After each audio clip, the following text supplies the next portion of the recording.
নমস্কার বন্ধুরা, এই গরমে শরীর সুস্থ রাখতে একদম কম তেল মশলায় স্বাস্থ্যকর নিরামিষ লাউয়ের একটি রেসিপি শেয়ার করব। এটা ভাত হোক বা রুটির সঙ্গে খেতে দারুণ লাগে।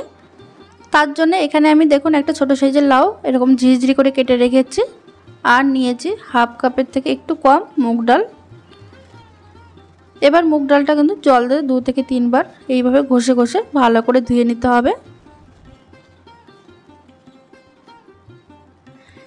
ধুয়ে নিয়েছি। এবার দেখুন একটা মশলা তৈরি করে নেব। এখানে নিয়েছি 2টো কাঁচা লঙ্কা, নিয়েছি সামান্য আদা আর 1 চামচ গোটা জিরে।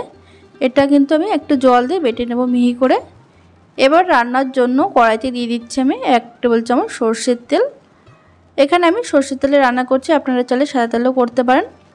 তেলটা একটু গরম হয়ে যাওয়ার পর ফোড়নে দিলাম গোটা জিরে, একটা তেজপাতা আর একটা শুকনো লঙ্কা। ফোড়নটা কিছুক্ষণ নাড়াচাড়া করে নেওয়ার পর এবার এর মধ্যে দিয়ে দিচ্ছি সেই আদা জিরে আর কাঁচা লঙ্কা বাটা। গ্যাসের আছে এই সময় আমি একদম লোতে রেখেছি।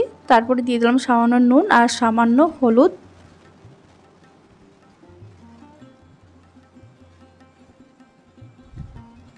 মশলাটা 2 থেকে 3 মিনিট কিন্তু খুব ভালো করে কষিয়ে নিতে হবে। দেখুন মশলা থেকে কিন্তু তেলও ছেড়ে দিয়েছে। এবার যে ধুয়ে রাখা ডালটা সেটা এর মধ্যে দিয়ে দেব। এই রান্নাটা কিন্তু এই কাঁচা মুগ ডালে সবথেকে বেশি ভালো হয় খেতে। এইভাবে আপনারা একবার করে দেখবেন, দুর্দান্ত খেতে হয়। দেখুন ধুয়ে রাখা ডালটা দিয়ে এবার 1 থেকে 1.5 মিনিট একটু কষিয়ে নিতে হবে লো টু মিডিয়াম আঁচে।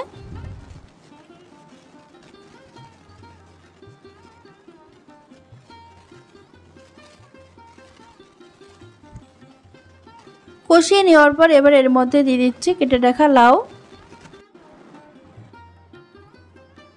লাউ দিয়ে এবার সব কিছু একসঙ্গে খুব ভালো করে মিশিয়ে নিতে হবে।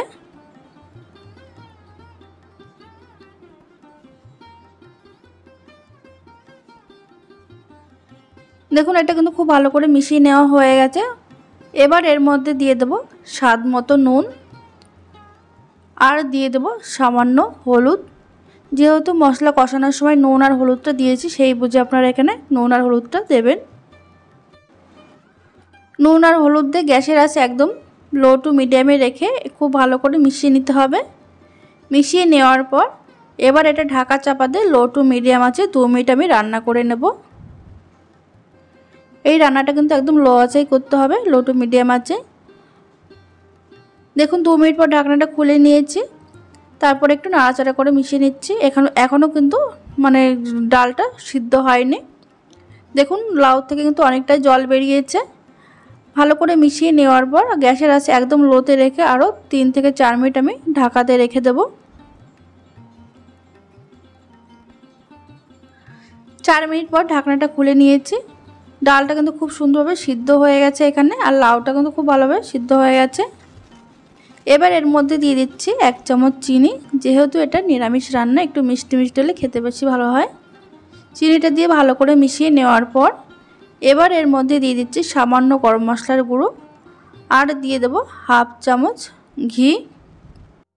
যেহেতু এটা নিরামিষ লাউ ঘন্ট ডাল দিয়ে করা হয়েছে, কাঁচা মুগ ডাল দিয়ে, ঘি আর গরম মশলার জন্য টেস্টটা কিন্তু দ্বিগুণ বেড়ে যাবে। আপনারা যদি এখানে ঘি গরম মশলা ব্যবহার করতে না চান তাহলে নাও দিতে পারেন, তবে এটা দিলে এর স্বাদটা আরও কিন্তু বেশি ভালো হয়। ভালো করে মিশিয়ে গ্যাস অফ করে ঢাকা দিয়ে 2 মিনিট রেখে দিলে তারপরে পরিবেশন করার জন্য একদম রেডি হয়ে যাবে। দুর্দান্ত স্বাদের এটা ভাত হোক বা রুটির সঙ্গে খেয়ে দেখুন, আশা করি সবার ভীষণ ভালো লাগবে। ভিডিওটি ভালো লাগলে লাইক কমেন্ট শেয়ার করতে ভুলবেন না।